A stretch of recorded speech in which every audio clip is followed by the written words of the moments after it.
I was born into rooms where the ceilings whispered money. Before I knew my own name, I knew the weight of a last name that got doors opened, hands shaken harder, smiles longer.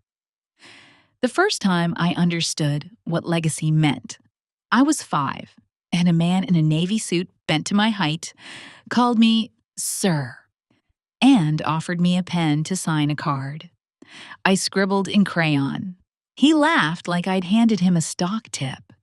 By 13, chauffeurs knew which back gate to use. By 17, I could name a burgundy by scent. By 21, I'd watched my father collapse at a board meeting he swore would be the last before real rest. It wasn't a board meeting. It was the last anything. There's a particular hush that follows when a patriarch dies in a building his father paid for, like the marble itself inhales. The obituary called him a titan. The eulogies called him a visionary. I called him a ghost who left me a map with no legend. The number was big, just shy of $1 billion after taxes and charitable endowments. People think numbers like that feel warm, like a blanket that can't be pulled away. They don't. They feel like a cliff you wake up standing on every morning, with wind that smells like lawyers and risk. I didn't start out reckless. Not at first. I started out obedient. I wore the Navy suits. I learned the acronyms EBTDA, CAGR, LTV. I nodded while men 15 years older called me kid and prince and told me I had time. Time, they said, was my greatest asset. Time to compound, time to learn, time to become my father without dying like him. I believed them. The way a boy believes the tide will keep time with his steps. My mother didn't move out of the master bedroom for 6 months. She drifted through the house with half-finished cups of tea, stopping at doorways like there were answers hidden in molding. Grief gave her a gentleness that stung like winter air. She called me darling, touched my cheek, and let accountants choose which photos to use for the philanthropic site. I took my new place at the head of tables my father had grown into, my spine rigid with performance. The family office was a candied labyrinth, polished wood, soundproof glass, perfectly silent elevators. My desk was his desk. The city rolled out behind it like a velvet curtain. From there, everything looked small enough to own. Greed, if you want the true definition, is just hunger that believes it can't be embarrassed. My first mistake felt righteous. Archer and Y was an impact venture. The decks had slick gradients and words that made me feel benevolent, equitable, sustainable, circular. The founder, a man with eyes too clear for his line of work, said, "We don't make waste, we make futures." He said he'd been sleeping in his car until I returned his email. He said my father would have been proud. He said my name like it was a bridge. I signed the term sheet because I wanted to be a better man than the obituary version of my father. I wired $20 million. The founder cried. I cried. Technically, I cried because I'd slept 3 hours in as many days, and the way he gripped my shoulder felt like absolution. 6 months later, Archer and Y had an award and a magazine cover. 9 months later, the factory in Ohio shuttered without warning. 11 months later, a whistleblower thread went viral at 2:14 a.m. with screenshots, invoices, and a spreadsheet traced to a shell company with a beach address and a mailbox that never answered. The founder's eyes were not clear on TV. They were glassy. He had used the word circular to describe a money loop he and his brother had built inside our impact. 20 million. Gone. The magnitude hardly stung. It was the insult, the sudden smallness of my judgment. I signed the write down with ink that felt heavier than attorney paper needs, and the PR firm said the only word that mattered: distance. I made a statement about accountability and the hard lessons of funding innovation. I used a lot of words that sounded like responsibility, but were really about insulation. I told myself I'd be smarter. My second mistake was smugness, disguised as humility. "You're doing fine," people said. "This is how the game goes." And maybe it was, but it's one thing to lose a pawn, and another to open your hand and realize you've been moving the opponent's piece in circles for a year. Then there was Amaya. She came into my life with the hush of a curtain being drawn across afternoon light. PR called her stabilizing optics, someone with philanthropic teeth who could soften the angles of a young heir who had missed his first pitch. She laughed at the word optics. She had a counselor's patience and a dancer's posture and a way of listening to me that felt like escape. We met at a hospital fundraiser where the speeches were too long and the canapes were too precious. She said she hated macarons because they're all promise, no soul. And I fell a little in love with her precision. She knew grief like an old house. Her mother had faded inside of it. She asked about my father and didn't flinch when I said I resented him for dying. We kissed on a rooftop 2 months in. It was raining, the kind of rain that never actually starts or stops.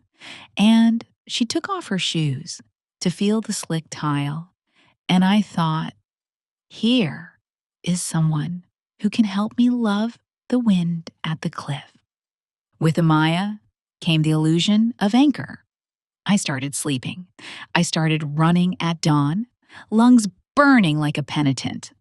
I started saying no to pitches that smelled like perfume and gasoline. For a time, I became the version of me that men in navy suits could tolerate. But pride wears better clothes than greed. The third mistake was a yacht. Not literally, though, yes, there was a yacht. Pride was the hull, and I christened it with champagne older than I was. Arcadia Pay. That was the name that promised to turn every small transaction into a sacrament.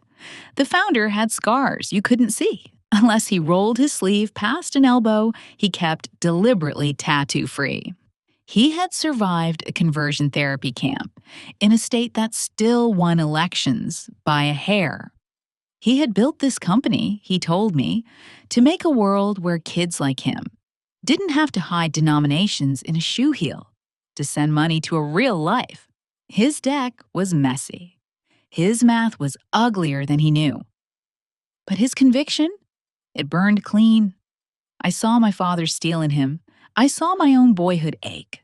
I wired $50 million against my counsel's clenched jaw. It worked. It really worked. For a year, Arcadia Pay roared. Vendor slots ballooned. International corridors opened. We launched a debit with a hummingbird logo because the designer said, hummingbirds refuse the laws that bind other wings. I believed we'd fix something unfixable. I believed I was remade. Then the regulatory letter arrived, language that reads like winter, per section, under title, pursuant to, and my counsel stopped blinking. Arcadia wasn't a payments company. It was, in the eyes of a few important men who never leave D.C., an unlicensed bank. We froze. Accounts froze. People's grocery money went cold in zeros and ones. The founder cried on live TV. He said, "This isn't about money. This is about safety." His hands shook. He had trusted me to build the walls higher than wolves. The wolves did what wolves do. I stood in my office with the velvet curtain city. and watched my reflection blur until it looked like a stranger wearing my suit. The yacht was docked 5,000 miles away, a liability nobody would let me sell. I could actually hear, in the silence between my breaths, the voice of a man offering a pen to a boy who didn't know his own name yet. "You have to stop," Amaya said, her voice not unkind. "You have to stop trying to atone with heroics." She had come to see me in my least public hours, hair unpinned, fierce in socks. Build something boring. Do something quiet. Quiet is an art I did not learn, growing up in temples of glass. I tried. I did. I moved money into muni bonds, like a man hiding jewels in vegetable drawers. I divested from the projects that smelled like smoke before the first match. I stopped doing interviews. I stopped accepting invitations that required tuxedos and a smile for cameras. And then it happened. The single mistake that would be, in hindsight, not a stone I tripped on, but the trapdoor that wanted me all along. It was a text, of course. These days, doom arrives with bubbles and tone. The number was a burner. The syntax was wrong in exactly the way a person wrong for you speaks. A photo popped up, Amaya in a cafe, laughing with a man who appears in magazines and elections. The caption, "Everyone has a price. Yours is hers." If I were wiser or older or even properly hydrated, I would have done the dull thing. Ask, wait, verify. Instead, I replied with a string of words that felt like a strike. The response was a pin dropped. A street I knew too well. Another photo. Their hands touching like a secret under a table that had seen 1,000 secrets. Greed eats money, pride eats trust, paranoia eats your own ribs. I went. I wore a cap like that makes a face dissolve. I sat outside with an espresso I did not drink and watched through glass as the man leaned close and Amaya whispered something that made him laugh with his whole throat. If the betrayal had been mine alone, maybe I could have swallowed it. But the text said something else when my phone buzzed again. "He's interested in your board seats. He's very interested in your vote at North Verity." North Verity was my father's crown jewel, a holding that allowed a man like me to pretend at influence. It made senators call back. It made lobbyists remember our birthdays. It had been teetering beneath a smile for a year. And the whisperer in my phone wanted me to believe my lover was the hand that would push. A reasonable man would have stepped away. A kind man would have called her, laughed, said, "Come home, tell me the truth, and let's save what we can." But I was not, in that hour, reasonable or kind. I was a cliff, thinking I could throw the wind back. I confronted her at my place like a fool in a play. She listened. She cried. She said the man was a friend, an old supporter of her youth shelter, a donor who had promised a grant so I could stop carrying the whole place on my guilt. She said she'd planned to tell me after the paperwork cleared because she knew I didn't like him and didn't want to start a fight with a fact still warm. I heard the truth and decided I'd prefer a lie. It was cleaner. It had edges I could grip. If you want to understand the exact moment the floor opens, it's like this. It's not thunder. It's not even noise. It's simply the sensation of falling at a dinner table, mid-sentence, with crystal around you and your father's portrait watching from a wall 2 rooms down. One wrong nudge, one wrong text, one wrong story you tell yourself long enough that it becomes the only story left. I made a call. That call authorized a wire I should not have made to a human I should not have trusted. He was a fixer, the way a barn fire is warmth. He promised to stabilize optics around North Verity. He said he could get us 4 friendly votes by morning. He said he had clean hands and clean channels. He sent me a link to a charity he donated to, a hospice in a city that eats hope. I saw men in robes praying with a boy who had lost too much hair to be 7. I wired $5 million to his foundation with my left hand, while my right hand signed a letter authorizing a research firm to deploy a narrative countermeasure against a man whose smile I had seen through glass 2 hours earlier. It took 41 minutes for the story to post. The man I'd feared was trying to steal my seat appeared on a homepage under a headline that smelled like gasoline. The allegations were intricate and perfectly wicked. They were also, I learned 3 weeks later, perfectly false. 41 minutes later, someone at the regulator who didn't like me and didn't like the smell the research firm gave off alerted a friend. That friend alerted a woman whose job it was to find men who think they're invisible. That woman brought a file with an email with my letterhead and my father's logo and a signature I had made with a pen that felt like a judge's hammer. The men in navy suits did not call me kid anymore. The lawyers stopped smiling. Amaya stopped wearing her key on a chain around her neck and gave it to the concierge in a sealed envelope with my name spelled like a goodbye. She visited me once more, a week before arraignment. She held my hands and said, "You are not a monster. You just refuse the smaller pain every time until only the biggest pain remained." I asked if she had loved him. She said, "I loved you. I still do. But love isn't a ladder. It's a light.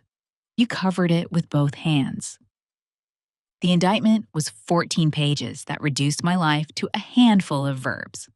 Wire, conspire, defame, bribe. The fixer's foundation was a shell with a hospice-shaped photo pasted over a funnel that always emptied at the same bank on the same coastal island. The research firm specialized in stories that died when truth arrived, long after the damage finished feeding. I had broken no bones, but the law claimed I'd broken something more expensive. The morning they came for me, the city looked like a punishment. The mirror was unkind but fair. My father's jawline, my mother's eyes, the exact boy who had once signed a card with a crayon he thought was a wand. There's no sound like a holding cell at dawn. It's not like in films, with men pounding bars. It's the soft orchestra of paper shuffling, feet reorienting, a cough that doesn't know what room it should be in. You think of the stupidest things. I thought of the hummingbird on that debit card, the one that refused the laws that bind other wings. A guard with a wedding band too tight for his hand asked for my shoes.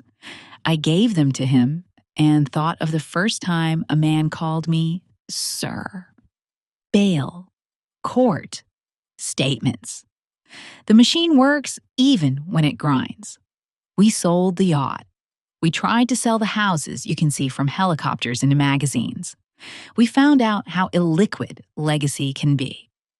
We paid retainers made of entire neighborhoods.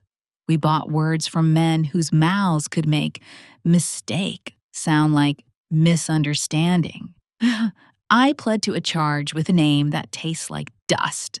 The judge said numbers that were not my favorite kind. Months, not millions. Report by noon. Serve what's due. The papers called me things I'd called other men under my breath. The photos chose my worst angle, the one that made my father's jaw look like a weapon I didn't know how to put down. I lost the head of the table. Men I used to call by first name started calling me Mr. again, but in the tone you use when you want a person to know it's brittle. I called my mother before I left for intake. She listened like she always has. Silence that says, I am here. Say all of it. When I finished, she didn't ask me why I'd done what I'd done. She asked, when did you first start telling yourself you were alone? Then she told me where she'd put a letter I didn't know existed. It was in the desk, hidden under the second drawer's false bottom. The trick my father showed me when I was 9 while he smiled like a magician.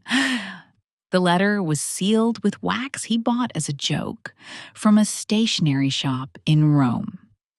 The date was a week before the board meeting that took his breath and gave me a title. Son, he wrote, the word that has ruined millions and saved a few. If you're reading this, either something happened to me, or you found the bottom of a drawer looking for the past. Either way, here's the thing you will not believe until you have to. Our name is a credit we never deserved. Every day is the debt you repay by choosing the boring version of good. The world will ask for spectacle. Your blood will want to say yes. Say no 70 times a day. Be suspicious of the urge to be the hero. The hero in men like us walks into rooms and lights fires where orchards should be. Leave the money where it grows. Leave the love where it lights. Try to be kinder than I was.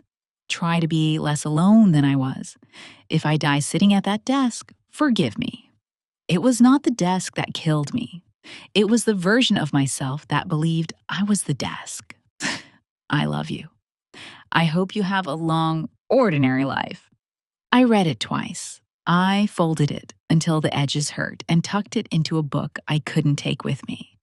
Prison is something you can tell people about, and they still won't understand until the door closes behind them and the air changes shape. You become a number, a color, a schedule you don't own. Pride survives the first week, then fades like bruises you have to convince yourself are healing. Greed dissolves faster than you'd think. There's nothing to buy that matters. What remains is hunger that's less embarrassed now that it has no one left to impress. A man named Rivera taught me how to sweep. Not the way a child sweeps with his eyes on the clock. The way a person sweeps when the floor is the only thing he can make immaculate that day. He showed me how to angle the broom just so the dust line bows willingly into the pan. He told me about his daughter's first loose tooth, like he was describing a moon landing. There is a holy violence to tenderness when you don't get it often. Sometimes the world arrives even there. Thin paper, heavy ink, a magazine with a photo of a young heir who wasted a fortune. Commentators wrote like autopsy artists. They named each organ I had ruptured with classical Latin. There were opinion pieces about the vulgarity of inherited wealth, the inevitability of my fall, the moral of me. They wrote about my father like he had been an ancient king and I had scrawled graffiti across the plinth. A website whose editor had asked me to pose on a yacht once ran a headline with the kind of cruelty that sells. The boy who broke the billion. On the third week, the chaplain asked if I wanted a Bible. I asked for a letter opener. He laughed like I had made a joke only the guilty make. He brought me a paperback anyway, the kind that smells more like glue than God. I used it as a pillow one night when the fluorescent wouldn't stop its tiny flicker and learned what it means to need a thing. For a use, it doesn't advertise. Time there is elastic. It folds and whips back. It lingers in doorways like my mother with cups of tea. I ran in circles until the skin on my feet understood the concrete's small cruelties. I learned men's names by the stories they told when no one asked. A brother who forgave, a mother who didn't, a son who would be the first to graduate if his father got out by June. I learned to count disciplines. Breath, step, sorry. I wrote. I didn't write the kind of things PR had taught me. I wrote letters, none of which I sent. One to the founder of Archer and Why, the first man who cried in my office while stealing my money. I wrote his mother into it, a woman who'd never existed and who told him please and still. One to the regulator who froze Arcadia because laws don't obey hummingbirds. I thanked him for being dull. One to the man with the too tight wedding ring who took my shoes. I wished his hand peace and the courage to loosen a band when a finger begs. I wrote my father.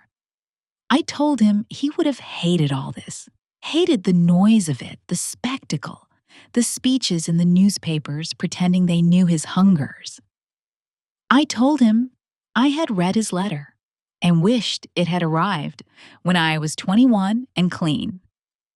I told him I thought of him at the head of the table when I stand in line for a tray, and that sometimes I try to hold my spine like his, because the body remembers even what the mind refuses.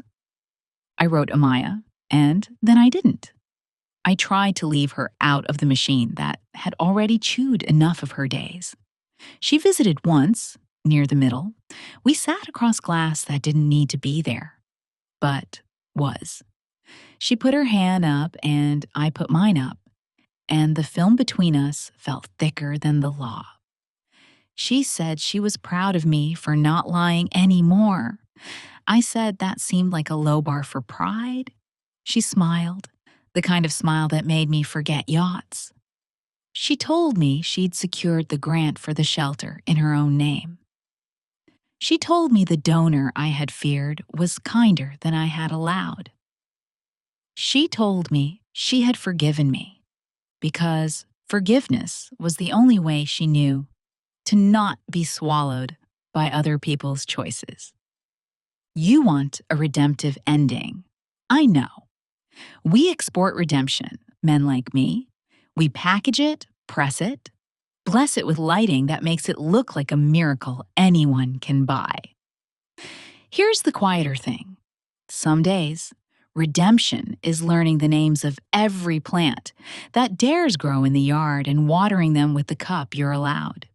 Some days, it is the broom at the right angle, the floor paying you the courtesy of looking new. Some days, it is a letter you fold 3 times and tuck under a mattress because you have learned that even paper needs a place to sleep. I served my months, fewer than the columnists wanted, more than my mother could bear. The morning I left, the sky didn't do anything cinematic. It was gray the way dishes are. The guard with the wedding band nodded. He remembered my shoes. He handed them back like we were finishing a dance. Outside, the air felt like a room I hadn't been invited into for a while. My mother was there, smaller than she had been when I was 5, and everything had been larger by design. She held me the way a cliff probably holds wind when it's tired of pretending it is a wall. We drove home in a car that did not cost more than cents. We ate soup at the kitchen table, the one nobody takes photos of. The house did not inhale. It simply made space for us. What was left of the money felt like a number someone else could spend without needing to learn the names of men who sweep well. We sold what could be sold without losing people's jobs.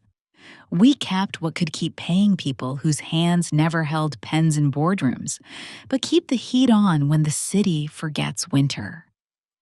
We moved the family office into an office with other families.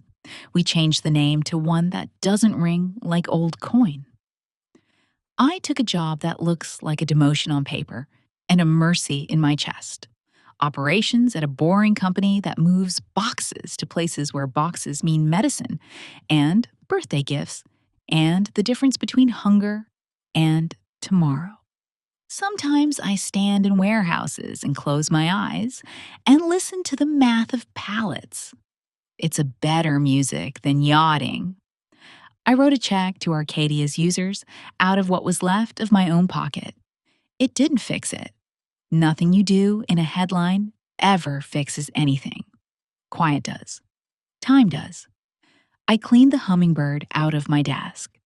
I pressed it into a book about birds that don't obey physics and wrote on the fly leaf, "Let things be held by the laws that save them." I called the founder of Archer and Why from a number nobody has and told him I forgave him but wouldn't invest in anything he touches until he learns how to say no to the part of him that finds loopholes attractive. He hung up.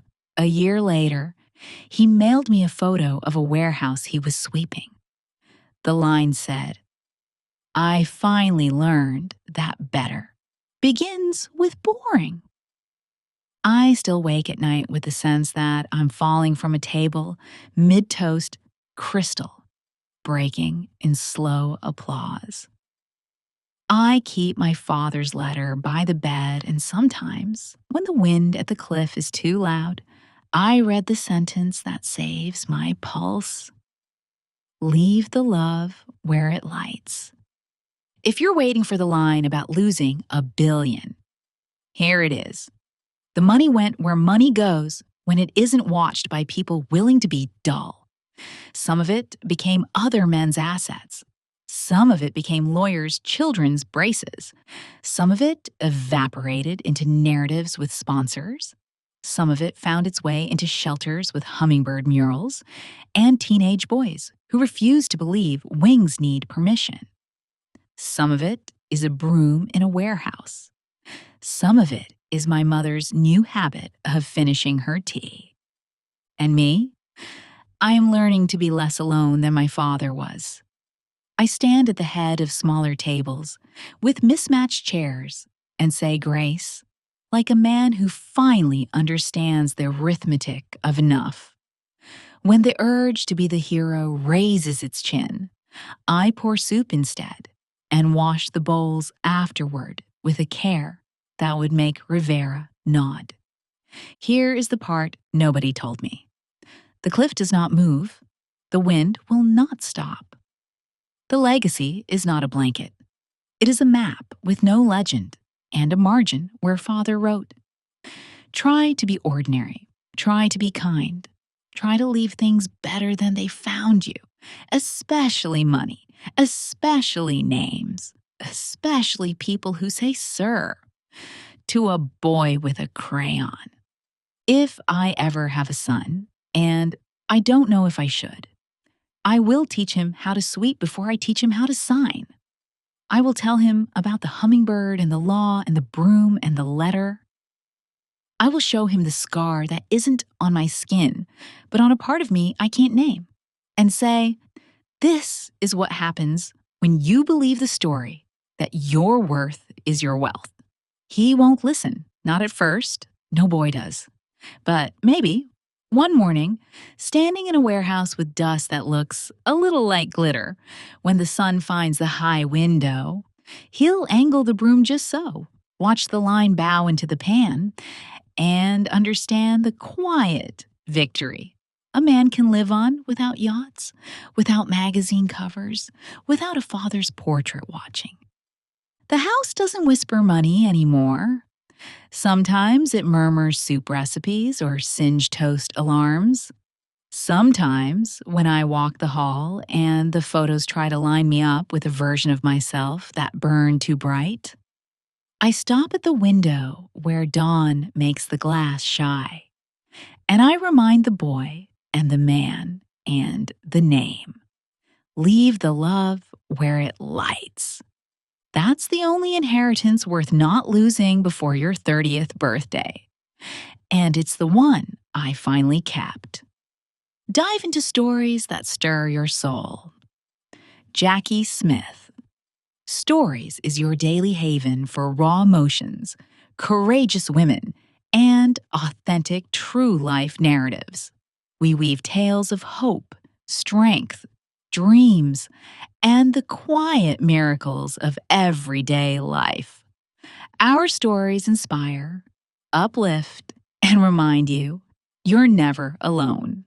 Subscribe now to experience a fresh, heartfelt chapter every day that sparks wonder and connection. Join our community and be part of the journey.